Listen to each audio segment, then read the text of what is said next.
छत्रपती शिवाजी महाराज की जय भवानी। हिंदू हृदय सम्राट बाळासाहेब ठाकरे यांचा, क्रांतीवीर डॉक्टर नागनाथ अण्णा नायकवडी यांचा त्यांना मी विनम्र अभिवादन करतो।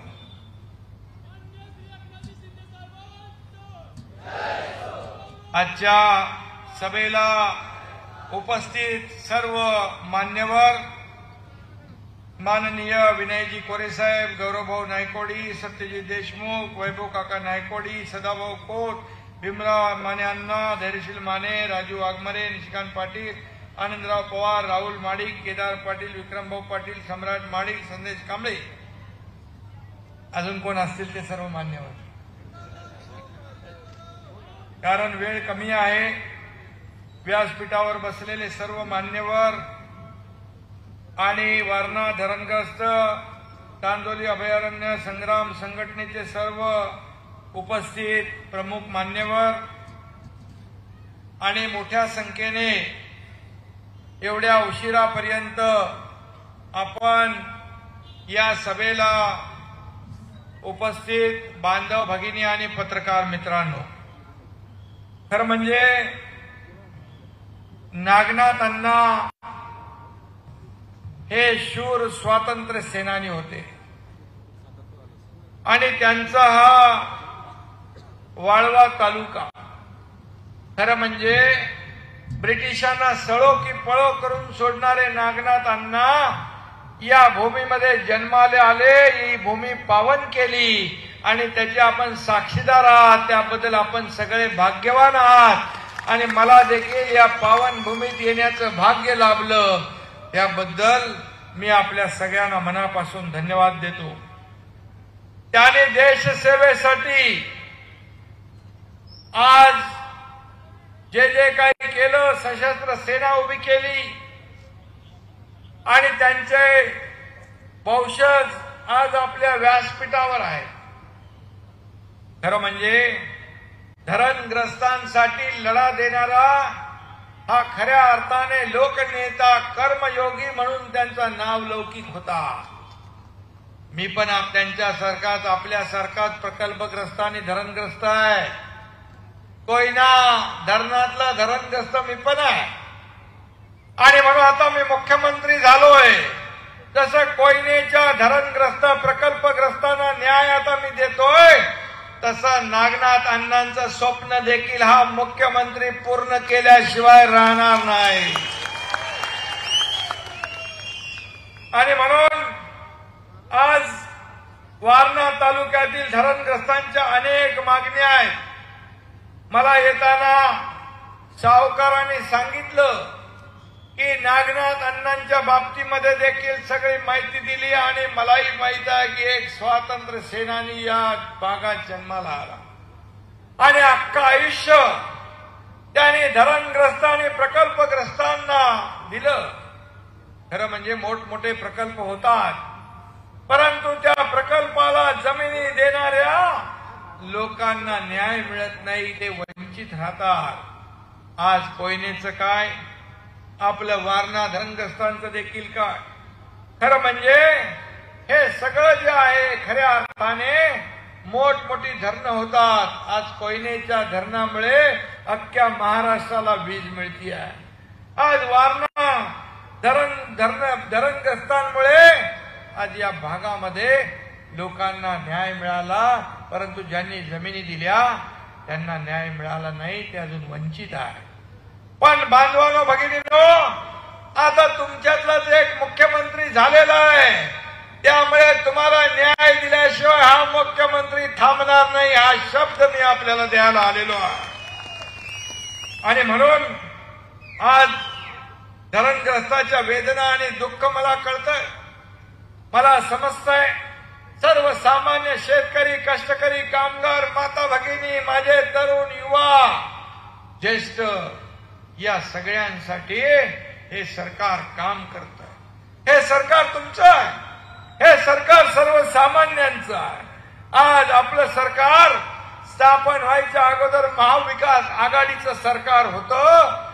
शेतकऱ्यांसाठी सिंचनाचे प्रकल्प फक्त 4 सुधारित प्रशासकीय मान्यता त्यांनी दिल्या, पण आपल्या सरकारने 1.5-2 वर्षामध्ये 122 सिंचन प्रकल्पांना मान्यता दिली.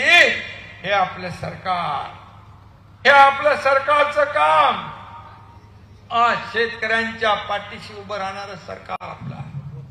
आज आपण पाहतोय की गेल्या 2.5 वर्षात आपल्या सरकारच्या पूर्वीचा कारभार आपण पाहिला. खुर्चीसाठी, सत्तेसाठी कसे एकत्र आले. मी देखील त्या सरकारमध्ये होतो, परंतु तोंड दाबून मुक्याचा मार सण हा बाळासाहेबांचा सैनिक कदापि करू शकत नाही. आणि म्हणून भर सत्तेला ठोकर मारून सत्तेतून आम्ही पाय उतार झालो, बाहेर पडलो. 50 आमदार माझ्यासोबत एक धाडसी निर्णय घेतला या देशामध्ये. या सगळ्यांनी जगभराने त्याची दखल घेतली. कोण हा एकनाथ शिंदे मंत्रीपद असताना देखील या बाळासाहेबांच्या विचारासाठी, या महाराष्ट्रातल्या तमाम जनतेच्या विकासासाठी आणि जी वैचारिक भूमिका होती शिवसेना भाजपा युतीची, ती पुन्हा टिकवण्यासाठी आम्ही हे धाडस केलं. आणि अतिशय कमी वेळामध्ये एवढे प्रचंड वेगवान निर्णय आम्ही घेतले, ते आपल्या समोर आहे. धैर्यशील माने यांचा अहवाल देखील प्रकाशित झाला. धैर्यशील माने देखील, त्याला देखील विरोधक बदनाम करत होते. हा या गावात गेला नाही, त्या गावात निधी दिला नाही, अमका नाही, तमका नाही. त्यांनी अहवालच प्रकाशित केला. त्या अहवालात प्रत्येक गावात काय काय केलंय ते त्यांनी सांगितलं. बांधवांनो आणि भगिनीनो, सगळ्या गावात गेला नसेल, परंतु आपल्याला मी एक सांगतो, आता हा माझा शब्द आहे. तुमच्या या वाळवा तालुक्यामध्ये या ठिकाणी आपल्या ज्या काही मागण्या आहेत, आपले जे प्रलंबित प्रश्न आहेत, हा धैर्यशील सोडवल्याशिवाय राहणार नाही. हा माझा शब्द आहे. आज तो तुमच्या समोर लहान आहे, कुणाला मुलासारखा, भावासारखा, मित्रासारखा. आपण वडीलधारी माणसं, या धैर्यशीलचा कान पकडण्याचा अधिकार पण आपल्याला आहे, हेही मी या ठिकाणी सांगू इच्छितो. आणि हा ऐतिहासिक तालुका, हा ऐतिहासिक तालुक्यामध्ये देखील धैर्यशीलला मी सांगू इच्छितो, इथे जास्त विशेष लक्ष दे. या ठिकाणी जास्तीत जास्त कामं झाली पाहिजे, एवढं आपल्याला करायचं आहे. आणि म्हणून आज आपण पाहतो, ही लढाई जी आहे, ही लढाई ही फक्त महायुती आणि महाविकास आघाडीची नाही. ही लढाई जी आहे, ही निवडणूक जी आहे, ही निवडणूक देशाच्या विकासाची आहे. देशाचा नेता निवडण्याची आहे, या देशाची प्रगतीच आहे. आणि म्हणून मगाशी आपल्या विनय कोरेजींनी सांगितलं, का पाहिजे मोदीजी. त्यांच्या सभेमध्ये देखील एक फलक होता, सभेमध्ये पाहिलं मोदी मोदी मोदी करत होते. याचं कारण एकही दिवस सुट्टी न घेणारा प्रधानमंत्री, ते पण 10 वर्षात. अरे थोडं गरमी झाली, उन्हाळा झाला तर परदेशात थंडगार हवा खाणारा कुठं, आणि 24/7 या देशासाठी जीवन अर्पण करणारा. आज आईचं दुःख असताना तात्काळ देश सेवेला निघालेला प्रधानमंत्री कुठं, आणि परदेशात जाऊन आपल्या देशाची बदनामी करणारा कुठं. याच्यातला फरक आपल्याला समजायचा आहे. 50-60 वर्ष या काँग्रेस महाविकास आघाडी जी आहे, इंडिया अलायन्स, 50-60 वर्षात जे केलं नाही, त्या मोदीजींनी 10 वर्षात करून दाखवलं. 10 वर्षामध्ये आज माता भगिनींसाठी उज्ज्वला योजना, जनधन योजना, लखपती दीदी, ड्रोन दीदी, काय काय नाही केलं. या राज्य सरकारने देखील लेख लाडकी लखपती, महिला बचत गट योजना, एसटी मध्ये 50% सवलत, या सगळ्या ज्या गोष्टी, मग शेतकरी असतील, कष्टकरी असतील, कामगार असतील, या सगळ्यांना न्याय देण्याचं काम आपलं सरकार करत आहे. मी स्वतःला या ठिकाणी भाग्यवान समजतो की 1.5-2 वर्षात या महाराष्ट्रातल्या लोकांना हे सरकार आपलं आहे वाटतं, हा मुख्यमंत्री आपला आहे वाटतं. मी आपल्याला जाहीरपणे सांगतो, हा सर्वसामान्य जमिनीवरचा कार्यकर्ता आहे, आपल्यासारख्या शेतकऱ्याचा मुलगा आहे, सर्वसामान्य कुटुंबातला हा मुख्यमंत्री आहे. परंतु म्हणून हे सोन्याचा चमचा घेऊन जन्माला आल्यांना हे पचनी पडत नाही. हा शेतकऱ्याचा मुलगा मुख्यमंत्री कसा होऊ शकतो, अजूनही त्यांना ते पचनी पडत नाही. आणि का शेतकऱ्याच्या मुलानं मुख्यमंत्री होऊ नये? आज शेतकऱ्याचा मुलगा, सर्वसामान्य कुटुंबाचा मुलगा म्हणून आज मला तुमच्या दुःखाची वेदना आणि यातना आणि त्याची जाणीव आहे. उद्या तुमच्यातलाच एक जण कामाच्या कर्तृत्वाच्या जोरावर इथं उभा राहून मुख्यमंत्री म्हणून बोलू लागला तर सगळ्यात जास्त आनंद या एकनाथ शिंदेला झाल्याशिवाय राहणार नाही. हे आमचं काम आहे. आणि म्हणून स्वतःच्या खुर्चीसाठी, स्वतःच्या मोहापायी, सत्तेसाठी बाळासाहेबांचे विचार पायी तुडवले, बाळासाहेबांचे आचार तुम्ही बुडवले आणि आज या महाराष्ट्रातल्या तमाम जनतेबरोबर तुम्ही विश्वासघात केला. कारण शिवसेना भाजपा युती म्हणून आपण लढलो. शिवसेना भाजपा युतीचं सरकार स्थापन व्हायला पाहिजे, परंतु ते झालं नाही. आणि म्हणून शिवसेना भाजपा युतीचं सरकार आम्ही स्थापन केलं. तुम्ही केलेली चूक आम्ही दुरुस्त केली आणि त्यानंतर विकासाच्या मुद्द्यावर अजितदादा पवार देखील आपल्या सोबत आले. मोदींच्या नेतृत्वावर विश्वास ठेवला, या महायुतीच्या सरकारच्या कामावर विश्वास ठेवला, ते सोबत आले. त्यानंतर अनेक पक्ष आले, मनसे आले, आरपी आले, रिपाई आले, सगळे लोक आपले जनसुराज आपल्या सोबतच होत. आज निवडणुकीची धुरा देखील विनय कोरे आपले सावकार यांनी हातात घेतले. आम्ही त्यांचं अभिनंदन करतो, त्यांना धन्यवाद देतो. सगळ्यांना एकत्र घेऊन तुम्ही पुढे जाताय. हे संघटन कौशल्य जे आहे हे आपल्या राज्याला आणि या जिल्ह्याला आणि या मतदारसंघाला विकासाकडे नेल्याशिवाय राहणार नाही. आणि म्हणून मी आपल्याला एवढीच विनंती करेन की आपण केलेलं 1.5-2 वर्षातलं काम, 10 वर्षातलं मोदीजींनी केलेलं काम हे फक्त लोकांपर्यंत आपल्याला पोहोचवायचं आहे. तुम्हाला कुठल्याही कार्यकर्त्याला मतदाराकडे जाताना खाली मान घालावी लागणार नाही. असं कुठलंही काम आपल्या सरकारने केलं नाही. हे या ठिकाणी आपली मान उंच राहिली पाहिजे, सर्वसामान्य माणसाला न्याय मिळाला पाहिजे, हीच भूमिका आपल्या सरकारची होती. आणि म्हणून आज मी जास्त आपल्याला बोलणार नाही, परंतु मी एवढंच आपल्याला सांगेन की जो काही आपला आज आपण मोदीजींची काल सभा झाली, पूर्ण माहोल बदलून गेला. आज खऱ्या अर्थाने आज सगळे म्हणता अबकी बार 400 पार. काय नारा दिलाय आपल्या मोदीजींनी? अबकी बार 400 पार. जोरात बोला, अबकी बार. आणि फिर एक बार.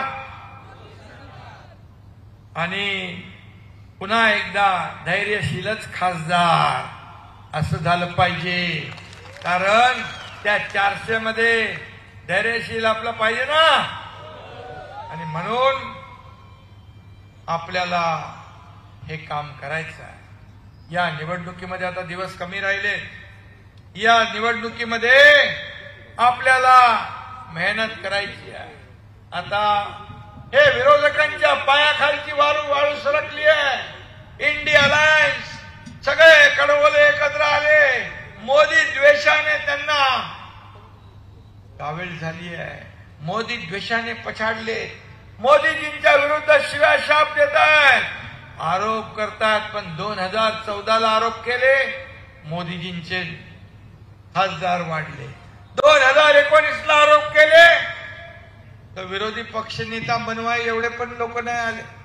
2024ला पण या ठिकाणी मागच्या वेळेस आले त्याच्यापेक्षा देखील या सगळ्यांचं डिपॉझिट जप्त झाल्याशिवाय राहणार नाही अशी परिस्थिती देशामध्ये आहे. आज त्यांच्याकडे काही मुद्दे नाहीत. मग संविधान बदलणार. नरेंद्र मोदीजी पुन्हा सत्तेत आले तर ते संविधान बदलणार. लोकशाही खतऱ्यामध्ये. अरे बाबा, या लोकशाही देशातून संपवायची ही तर प्रयत्न तुमच्याकडून झाला. जेव्हा जेव्हा आज महाराष्ट्रामध्ये देखील सत्ता होती त्यावेळेस किती लोकांना हात घालण्याचं काम केलं. पत्रकार सुटले नाही. हनुमान चालीसा बोलणारी आपली नवनीत राणा सुटली नाही. कंगना रनौत सुटली नाही. नारायण राणे सुटले नाही. सत्तेचा गैरवापर तुम्ही केला आणि सत्ता मजबूत करण्यासाठी या भारतीय जनता पक्षाच्या 4-5 नेत्यांना जेलमध्ये टाकण्याचा डाव तुम्ही आखला आणि म्हणून लोकशाही संपवली तुम्ही. त्याचं उट्ट काढण्याचं काम या एकनाथ शिंदेने केलं आणि तुमचा जो काही डोक्यामध्ये एवढी हवा गेली होती सत्तेची एवढी गरमी होती, गुरमी होती की तुमचा सत्तेचा जो टांगा या एकनाथ शिंदेने पलटी करून दाखवला. या जनमताच्या लोकांच्या मनातलं सरकार आणण्यासाठी. आणि म्हणून संविधान बदलायचं तुम्ही या ठिकाणी आरोप करताय.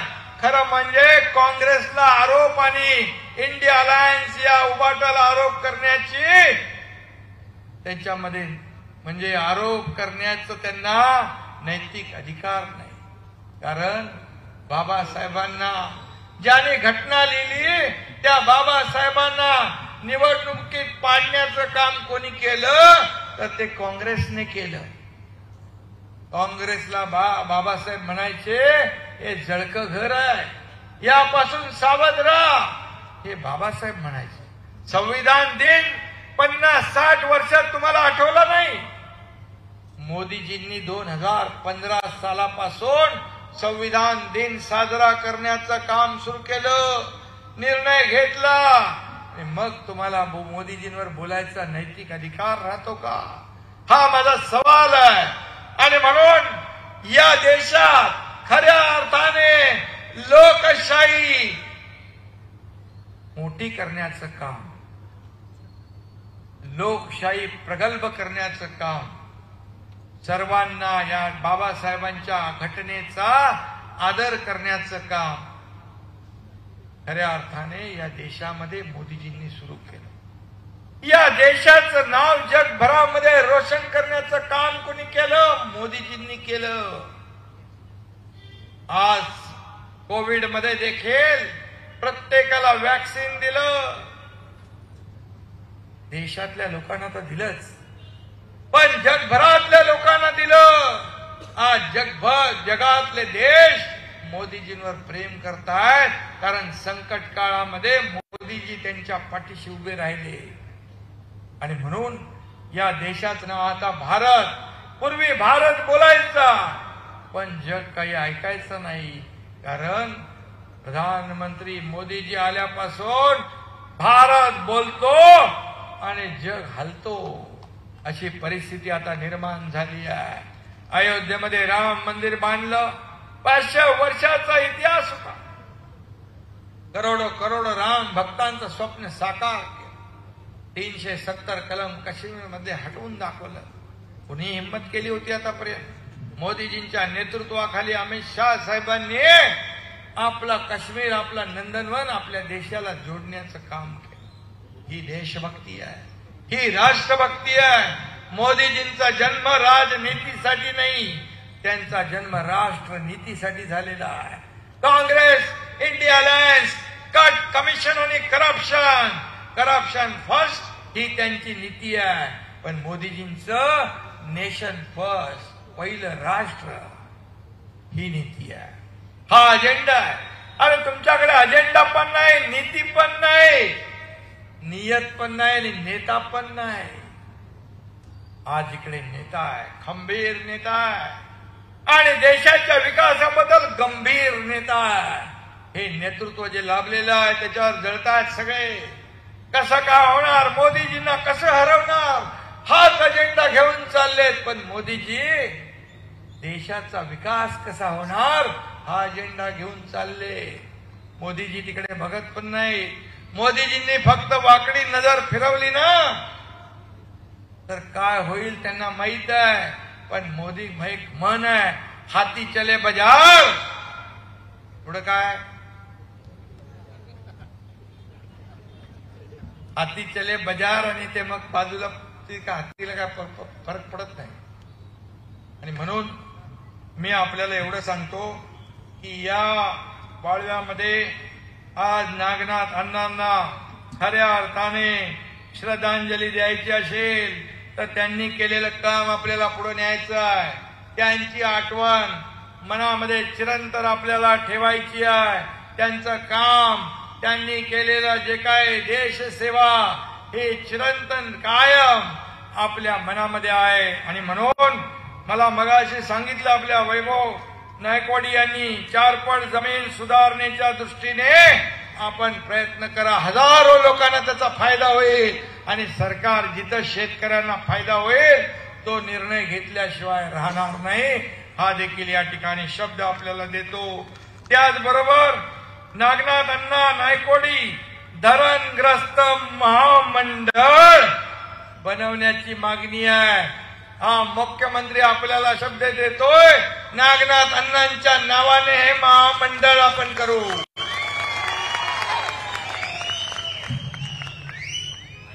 स्मारक होतंय, ते स्मारकाची फाईल माझ्याकडे म्हणाले. या स्मारकाला निधी कमी पडू देणार नाही. लोक बाहेरून येऊन स्मारकाला भेट दिली पाहिजे असं स्मारक बनवा. तिथून ऊर्जा आणि प्रेरणा लोकांनी घेऊन गेली पाहिजे देश प्रेमाची. त्याला देखील निधी कमी पडणार नाही. त्याचबरोबर हुतात्मा संकुलाला मदत ही देखील केली जाईल. आणखी आपल्याला काय, आणखी काय मागणी आहे बा?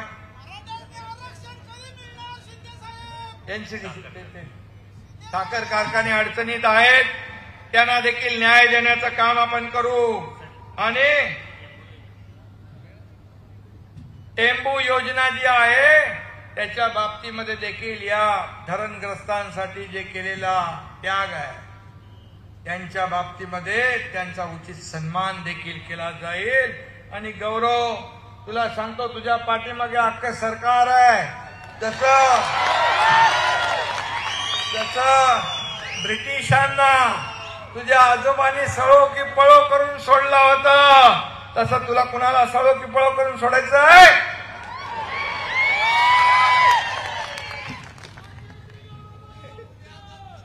आणि म्हणून हा एकनाथ शिंदे शब्द देतो तो पाळतो. दिलेला शब्द पाळतो म्हणून 50 आमदार, 13 खासदार लोक सोबत आले. आणि म्हणून तुमच्या सर्व बांधव भगिनींना माझा शब्द आहे की या भागात जेवढी विकासाची कामं करायची आहेत तेवढ्या कामांना पैसा कमी पडू दिला जाणार नाही. हा शब्द मी आपल्याला देऊ इच्छितो. आणि त्याचबरोबर मला मगाशी सावकारांनी अनेक इथल्या प्रश्नांच्या बाबत अवगत केलेला आहे. खरं म्हणजे ते देखील खऱ्या अर्थाने या भागामध्ये जे जे काही आहे तो GR जो आहे 2019चा तो GR नंतर बदलला. तो GR जो लोकांच्या कामाचा जुना GR आहे तोच लागू सरकार करेल हे देखील मी या ठिकाणी सांगतो. अभयारण्यग्रस्तांना जे आहे जमिनीचं वाटप थांबलंय ते देखील पुन्हा सुरू होईल हा देखील शब्द मी या ठिकाणी देतो. त्याचबरोबर ज्यांना प्रकल्पग्रस्त त्यांना नोकऱ्या मिळत नाही त्यांना 20 लाख रुपये ठोक अनुदान मिळावे अशी मागणी आहे. नक्की सावकारजी, आपल्याला मी वचन देतो या बाबतीमध्ये देखील सरकार गांभीर्याने निर्णय करेल. त्याचबरोबर 2013च्या कायद्याप्रमाणे जमिनीच्या त्या सांगितलं आपण जमिनीच्या ऐवजी रोख रक्कम मिळावी अशी विनंती देखील केली आहे. याचा देखील गांभीर्याने सरकार विचार करेल आणि म्हणून या सर्व ज्या काही मागण्या आहेत बाकी काही राहिल्या असतील त्याचा देखील सरकार पूर्णपणे सकारात्मक विचार करेल. त्याचबरोबर हिंद केसरी मारुती माने स्मारकाची एक मागणी कोणी पाठवली आहे आणि नक्की शेवटी ज्यांनी योगदान दिलेलं आहे त्याचा उचित सन्मान या ठिकाणी करणारे हे सरकार, हे सर्वसामान्यांचं सरकार. आणि म्हणून मी तुम्हाला एवढीच विनंती करतो, येत्या 7 तारखेला एक पवित्र काम आपल्याला करायचं. मोदीजींनी काल भाषणात सांगितलं, गावागावातल्या प्रत्येक घराघरातल्या लोकांना माझा नमस्कार कळवा, माझा प्रणाम कळवा. तो देखील या ठिकाणी आपल्याला सगळ्यांना मी कळवतो. मोदीजी या ठिकाणी जे देश पुढे नेत आहे, या देशाची प्रगती करताय, त्यांच्यासाठी 7 तारखेला महायुतीचा धनुष्यबाणासमोरचं बटन दाबायचं आहे. महायुतीला मत म्हणजे मोदीजींना मत, धैर्यशीलला मत म्हणजे मोदीजींना मत, धनुष्यबाणाला मत म्हणजे मोदीजींना मत, धनुष्यबाणाला मत म्हणजे देशाच्या विकासाला मत. आणि म्हणून तुमची जबाबदारी आहे की येत्या 7 तारखेला प्रचंड सकाळी उन्हाळा असेल, कडक ऊन असेल, लग्न सराई आहे, परंतु तुमचं एक मत या देशाचं भवितव्य घडवणार आहे, देशाला पुढे नेणार आहे. म्हणून तुम्हाला या मुख्यमंत्री म्हणून विनंती करायला आलोय, एक तुमच्यातला प्रकल्पग्रस्त म्हणून विनंती करायला आलोय की येत्या 7 तारखेला धैर्यशील माने यांच्या धनुष्यबाणासमोरचं बटन दाबून आपण त्याला प्रचंड मताधिक्याने विजयी करा आणि मोदीजींचे हात बळकट करायला त्याला दिल्लीला पाठवा. एवढीच विनंती. एक दिवस आपण द्या, 5 वर्ष धैर्यशील माने आपली सेवा करेल हा शब्द देतो. जय हिंद, जय महाराष्ट्र. धन्यवाद माननीय मुख्यमंत्री महोदय साहेब. यानंतर श्रीवर्धन शंकर अहिर आपल्या वाळवंटी तरुण आहे, उभी केलेली माणसं आहेत, सुबक असं रेखाचित्र या निमित्तानं रेखाटलंय. या निमित्तानं सन्मान होतोय. या निमित्तानं सत्कार संपन्न होतोय. सन्माननीय मुख्यमंत्री महोदयांचा बुके, शाल, सन्मान चिन्ह आणि धरणग्रस्तांच्या वतीने एक मोठा हार या निमित्तानं देण्यात येतोय. न तोहम कामये राज्यम न स्वर्गम न पुनर्भवम, न तोहम कामये राज्यम न स्वर्गम न पुनर्भवम, कामये दुःखद पाणा प्राणी नामम अर्थिनाशनम. अर्थात राज्य उपभोगाची इच्छा नाही, स्वर्ग आणि मोक्ष प्राप्तीची भावनाही नाही. एवढीच इच्छा आहे की गरिबांची